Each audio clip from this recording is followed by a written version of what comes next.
પૃથ્વીમાં સૌથી વધારે પરેશાન જો એક જીવ કહે ને તો ગૌ માતા. તમે જોઈ શકો છો બિચારી રાતના બેઠી રોડ પણ એના માટે કોઈ સુવિધા નથી.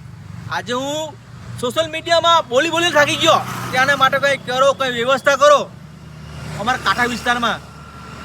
આજે તો માણસ તો બચી ગયો, માણસ તો એની વ્યવસ્થા નીકળી ગયો, પણ ગૌ માતાનું એક સર એક ફોડી નાખ્યું અને બિચારી બેભાન અવસ્થામાં છે.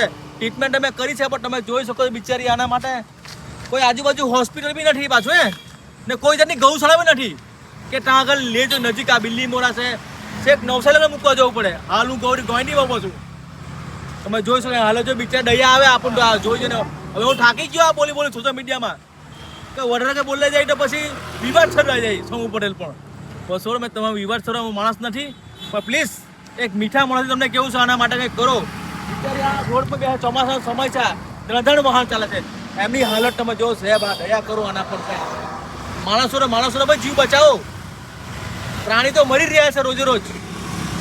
તમે બતાવજો ત્યારે આની કોઈ વ્યવસ્થા નથી. જોઈ શકો છો બિચારી આનું માથું બતાવ રાખે છે.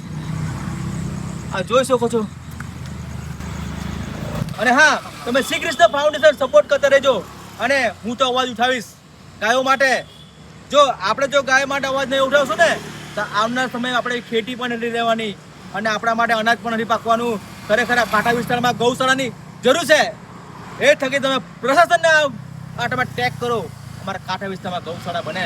અને યુવાનોને કહેવા માગું છું કે કંઈ પણ અવાજ ઉઠાવો તમારા વિસ્તારમાં, કંઈ પણ આવું હોય તો. હું તો ઉઠાવું છું ગાયો માટે. બધા અગાડી આવો. હિન્દુ ધર્મની માતા કહે છે ને ગૌ માતા, હવે જરૂર પડી ગઈ છે હિન્દુને જાગવા માટે. ગાયોને પેલા આશ્રય સ્થાન અપાવો. હું તો તમને કહું છું. માણસ પડી ગયું ને 108નો ફોન માટે અને લઈ ગયો હટે.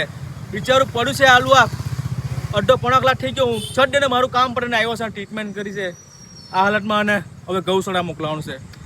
તો વિડીયો વધુ શેર કરો ને અવાજ ઉઠાવો ભાઈ બધા. હવે મોટા જાગૃત બનો યુવાનો. આ રોડો ગાય કોઈ માલિક નથી, એ કૃષ્ણ ભગવાનની જ છે. માલિક કોઈ નથી રહ્યું. આ બિનવારસી રખડતી ગાય છે. ને વિડીયો વધુ શેર કરો જેથી કરી આ ગૌવંશને ન્યાય મળી શકે ને રોડ પણ બેસતા બંધ થાય. આખો રોડ અડીખમ છે આ રોડ. બિચારા કાં જોવાના ગૌવંશ મૂંગા જીવે કોની પાસે ન્યાય માંગવા જવાના. આપણે આમ જનતા જો તમે લોકો ના આગળ આવશો ને, આ તો શરૂઆત છે, આવનારા સમયમાં બહુ જ તકલીફ થશે.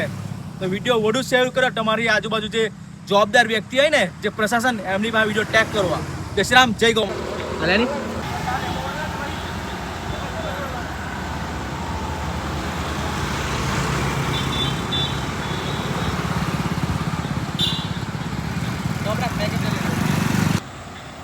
ફસાડી ગયા છે